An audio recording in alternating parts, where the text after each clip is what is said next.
여러분 안녕하세요. 오늘부터 진행되는 AI와 파이썬 튜토리얼에 오신 것을 환영합니다. 이번 강의는 1강으로 가볍게 AI와 딥러닝의 개념을 소개하는 시간으로 준비했습니다. 여러분은 왜 딥러닝을 배우러 오셨나요?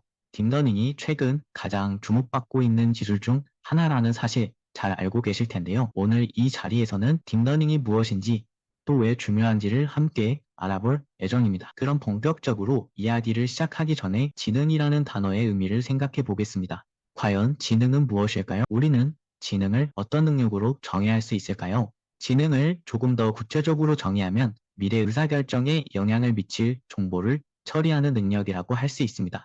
결국 지능이란 문제를 해결하고 미래를 예측하는 능력이라고 볼 수 있겠죠? 그렇다면 여러분, 기계도 지능을 가질 수 있을까요? 이 질문은 AI 연구 초기부터 끊임없이 논의되어 왔습니다. 바로 이 질문이 AI 기술 발전의 출발점이라고 할 수 있습니다. 이제 튜링 테스트에 대해 살펴보겠습니다.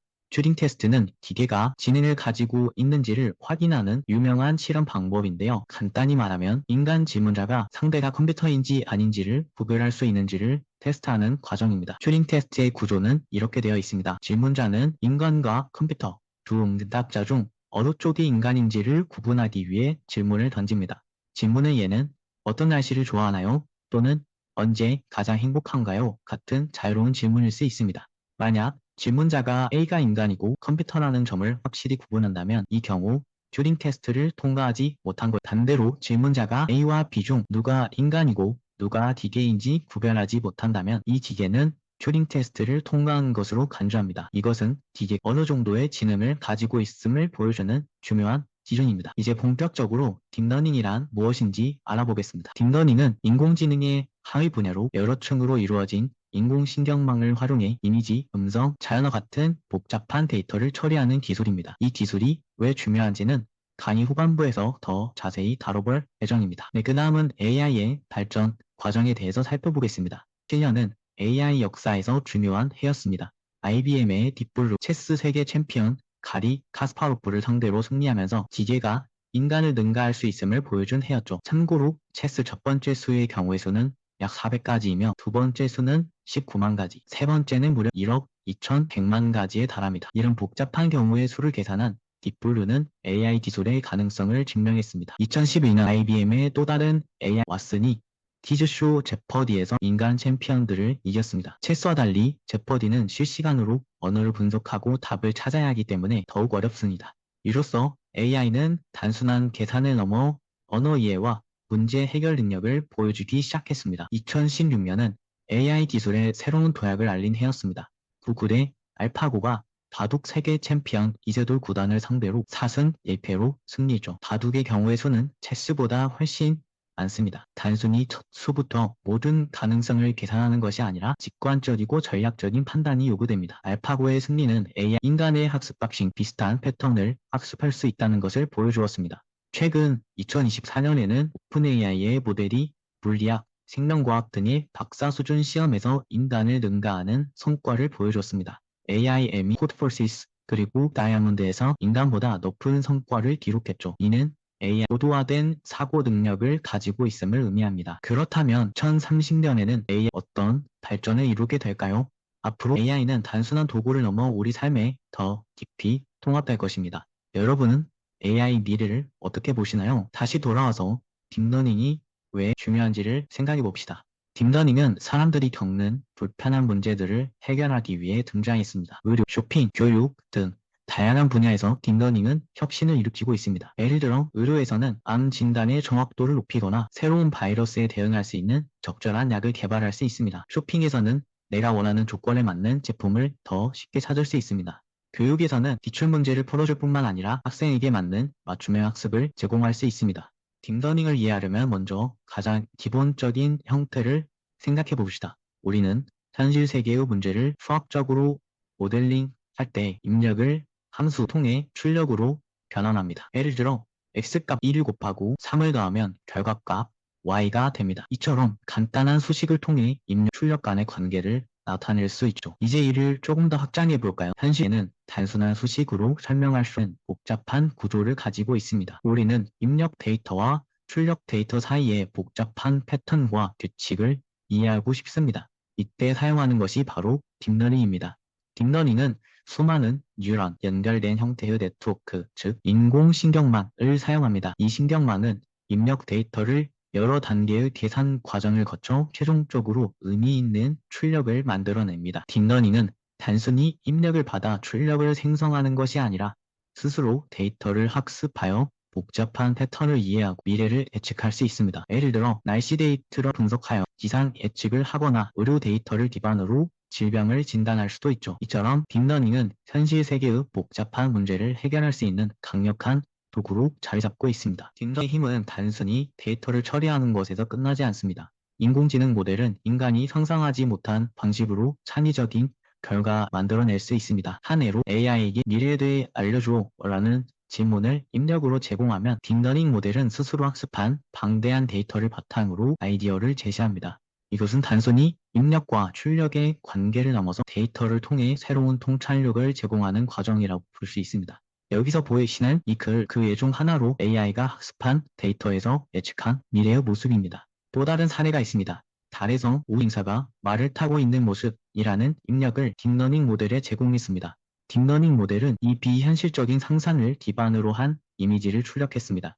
이처럼 딥러닝은 단순히 데이터를 분석하는 것에 그치지 않고 인간의 상상력을 바탕으로 한 창의적인 결과물을 생성할 수 있습니다. 엔터테인먼트, 광고와 같은 창의성이 중요한 분야에서도 딥러닝은 점점 더 널리 사용되고 있습니다. 이를 통해 우리는 단순한 데이터 활용을 넘어 현실과 상상을 연결하는 새로운 가능성을 열어가고 있습니다. 그래서 AI를 배우려면 몇 가지 기본적인 지식이 필요합니다. 첫째, 프로그래밍 언어, 특히 파이썬이 필요합니다. 둘째, 선형대 수학과 같은 수학적 기초가 중요하며 셋째로 확률과 통계 지식도 필요합니다. 이러한 기본기를 다지는 것이 AI 학습의 첫 걸음입니다. 그 중에서도 파이썬은 AI를 배우는 데 가장 중요한 언어입니다.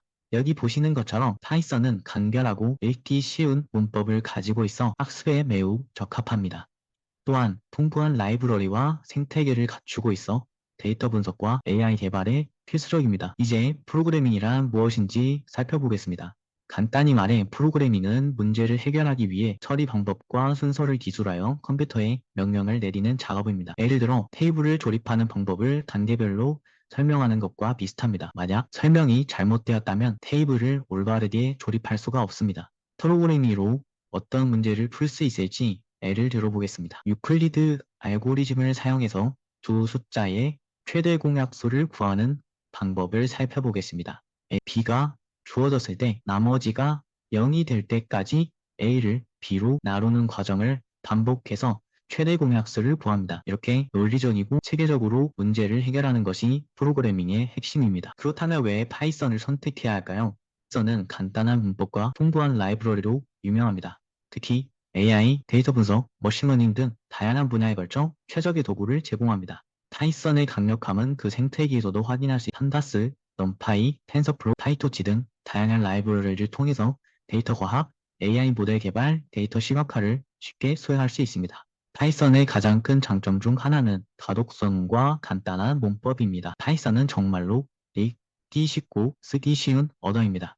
예를 들어 숫자의 크기를 비교할 때 if age가 18보다 크다 같은 간단한 코드로 조건을 표현할 수 있습니다. 그리고 보기 좋은 구조를 통해 코드가 직관적이고 이해하기 쉽습니다.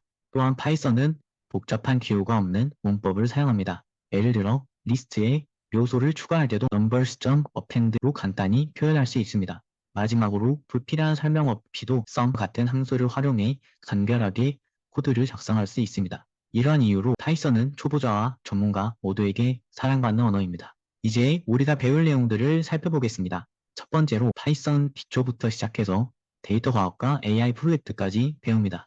파이썬의 기본 문법과 환경 설정을 배우고 조건문과 반복문을 이해한 후에 함수와 클래스를 배울 것입니다. 그 다음에는 라이브러리를 활용해 이미지를 처리하는 방법을 익히고 마지막으로 이미지 분류, 객체 탐지 등의 AI 프로젝트도 진행할 예정입니다. 이번 강의를 모두 마친 후 여러분은 어떤 모습일까요? 분명 여러분은 파이썬으로 다양한 문제를 해결할 수 있게 될 겁니다.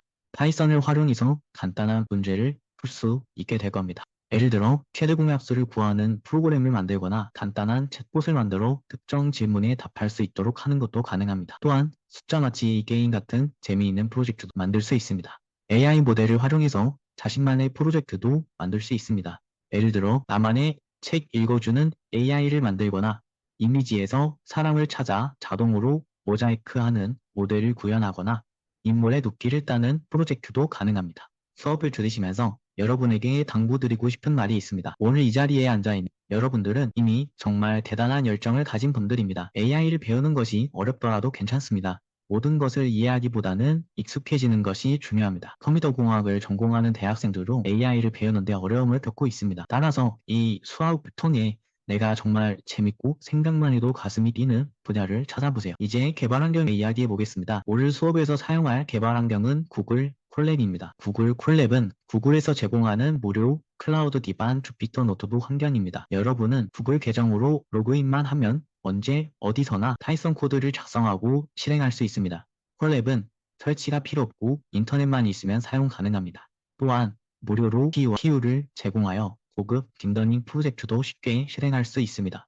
콜랩은 웹 브라우저에서 바로 실행되며 프로젝트 파일을 구글 드라이브와 연동해 관리할 수 있습니다. 콜랩에서 파이썬을 지원하며 판다스, 넘파이, 텐서플로우, 파이토치와 같은 다양한 라이브러리를 사용할 수 있습니다. 주피터 노트북과 완벽하게 호환되며 여러 사람이 동시에 작업할 수 있어 실시간 협업도 가능합니다. 제가 전달드린 링크를 클릭한 수업 자료 링크가 올라와 있습니다. 이론 수업인 경우에 렉처 노트, 실습 수업인 경우에는 콜랩 링크가 첨부되어 있습니다. 콜랩 링크를 클릭하시면 다음과 같은 파일의 화면을 확인할 수 있습니다. 이때 파일의 사본 저장 버튼을 클릭하여 콜랩 파일을 본인의 드라이브에 저장한 후 실습을 진행하시면 됩니다. 네, 이상으로 1강 수업을 마치도록 하겠습니다.